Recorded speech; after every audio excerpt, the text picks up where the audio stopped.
Welcome back to another episode of Rock Boys Football. Dill, Thursday morning, I put out my Big Ten power rankings, took a ton of heat in the comment section, specifically with how I evaluated the top teams in the Big Ten. Now, you didn't necessarily agree with me either, so you want to hop on, kind of argue your case as well.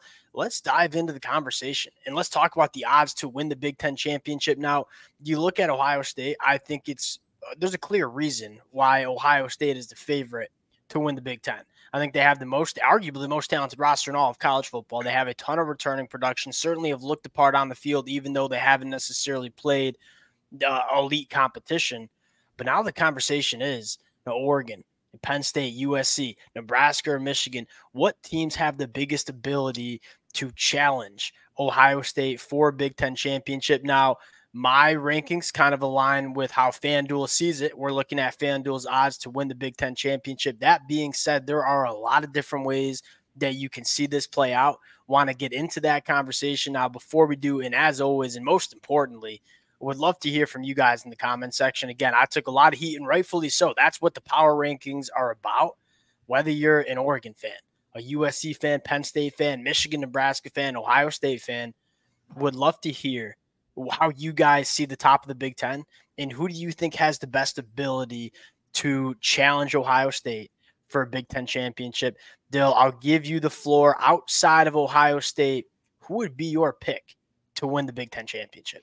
Actually, I think right now I'd go Penn State. And the reason I kind of lean Penn State is physically, I think for the past handful of years, they've kind of shown they're right there with Ohio State. I mean, they don't give up that much in the trenches. Their defensive line at times has kind of overwhelmed Ohio State to an extent, frankly, on the offensive side of the ball.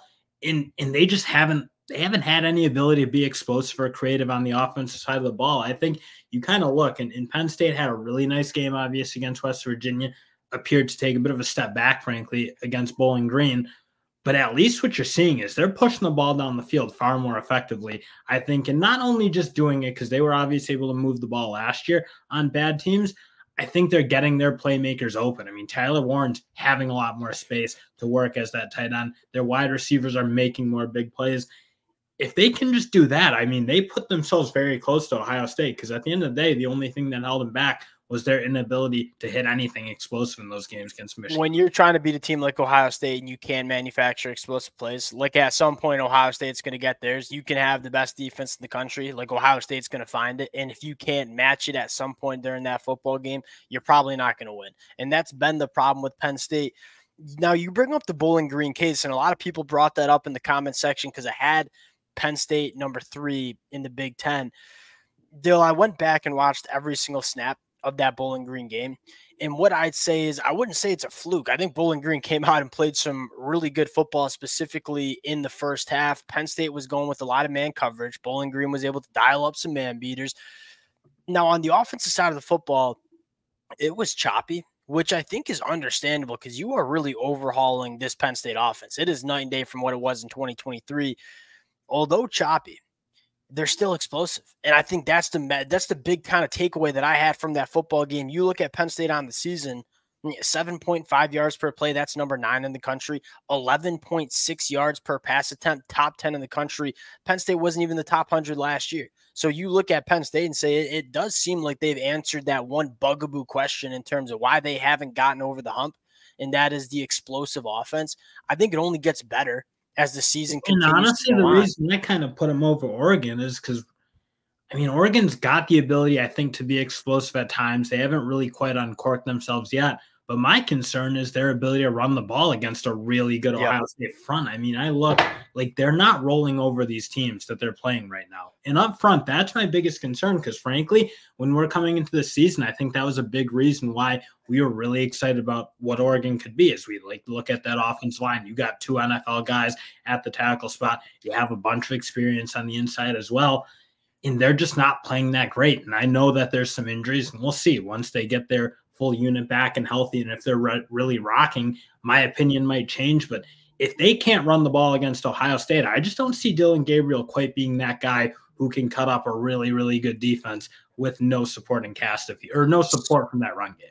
I think that's a really good point, and that's by far the biggest concern you have with this Oregon team. Now, if I were to start with the positives of what we've seen from Oregon, I get it's very negative, the conversation around Oregon, because they have underperformed. There were some big-time expectations, and Dan Lanning knows that they're not playing to the expectations that even Oregon within their program have set out. The positives: one, Dylan Gabriel, 85% completion percentage, number 2 in the country, 11.6 yards per pass, number 8 in the country. It's still like a top 10 offense in terms of pushing the ball down the field, even though he's missed some throws that Dylan Gabriel doesn't normally miss. I think they have legit difference makers on the defensive line. That was my biggest question for Oregon. If you want to be a Big Ten championship team or a national championship team, you got to have dudes on the defensive line. That's what they lacked last year. Like when they went and played Washington, they didn't have enough ability to really impact a guy like Michael Penix. Well, and that's actually one of my questions is, do you think they're quite good enough on the interior that they need to be? Because I look at Penn State, I think they're good everywhere. They're really athletic. They get in the backfield. They make a lot of plays. They can rush the passer. They're really complete. I love the way their young edge rushers are playing for Oregon. I'm wondering, like, you giving up a lot of rushing yards to Boise State. So where I push back on you there is you go watch that game. They bottled up Ashton Genty pretty dang good. There's a reason that kid's the best running back in the country, because if you don't bottle him up for one play, he's going 70 yards for a touchdown. And that's kind of what he did. Dan Lanning said in the press conference, like, we did a good job on almost every single play bottling him up. But when you don't bottle him up, it's not going for 15. It's going for 70. It's going to the house. That's why I should say, I think the kind of numbers on the surface don't necessarily reflect that. I would say I've been really impressed. And again, they haven't necessarily played elite offensive lines. I wouldn't put Boise State in that category. Derek Harmon, we knows a dude from Michigan State, looks like a dude for Oregon. I mean, Derek Harmon's shown he can be a dude in the Big Ten. Jamari Caldwell coming from Houston certainly looks the part. I think this is the best Jordan Burch has looked during his college football career. I think they're much better on the defensive line. That still is where I think you can beat Ohio State up a little bit. And I think they're better up front maybe than what they were last year. But that'll certainly be, I think, what everyone's looking for. Even Ohio State fans, if they're being honest with themselves, will probably be looking, will the right side of our offensive line in particular hold up against real kind of star power? And you haven't obviously seen the teams they played yet expose them, because I don't think that unit's nearly as bad as people kind of think they are, but it's not quite a championship year. They haven't played championship football on that side of the offensive line in particular for the past couple of years. That's what I'll be looking at. And again, I look, Penn State, I know for a fact, has guys that if they put them on that right side of that offensive line for Ohio State, they can attack them and they can do some damage. Oregon, I like the way they've played so far, but I'm still in a bit of prove-it mode. And they haven't been like just sitting on teams right now on defense either. No, I don't think it's a secret that and that's kind of why I still had Oregon number 2. And I rightfully took some. I can totally agree if you wanted to argue that USC or Penn State's the number 2 team in the Big Ten right now, because Oregon hasn't played like the number 2 team in the Big Ten. I think there's a reason that the odds market, a service like FanDuel, gives you the second best odds, because Oregon, when they get it going, I think it's the second most talented roster. Talent across the board, I agree with you. And I think they have the best chance personally to match up with an Ohio State team that pretty much the whole starting 11 on both offense and defense are going to be going to the NFL in the next couple of years. Let's talk about the team that has probably been the most impressive Big Ten team since the season started. That's USC. Obviously, massive neutral site win against LSU, and then shutting out Utah State. There are 2 points on USC that I want to make. One, this defense is different. That's an LSU offense that I think is going to be one of the better offenses in the country. USC certainly held their own, won that football game. And then Utah State, even though it's a little bit lower of competition, every USC fan knows the defense looks different. Like, they're flying around the football. They're not blowing assignments. They're not giving up explosive plays. They're not missing tackles. Dan Lynn, and we saw him just do it 12 months ago at UCLA. He seems like he's doing the exact dang same thing that we're seeing with this USC defense. It's a complete 180 from what it looked like under Alex Grinch in 2023. What's not getting enough talked about is how good this USC offense can be. I think a lot of people kind of thought that this offense would take a massive step back without Caleb Williams. And although that might be true in terms of the numbers, the stats, what I love about this USC team is they're playing much better complementary football. Like, why is USC's defense looking so much better? Yes, because they're a better unit. But more importantly, take a look at the scoring drives for USC against Utah State. I mean, it's 7 plays. It's 11 plays. It's 10 plays. They're staying on the field. They're being a little less explosive, but a little bit more methodical. And I think that balance has actually helped this USC team get better in 2024. My only concern with USC's offense a little bit is how they run the ball.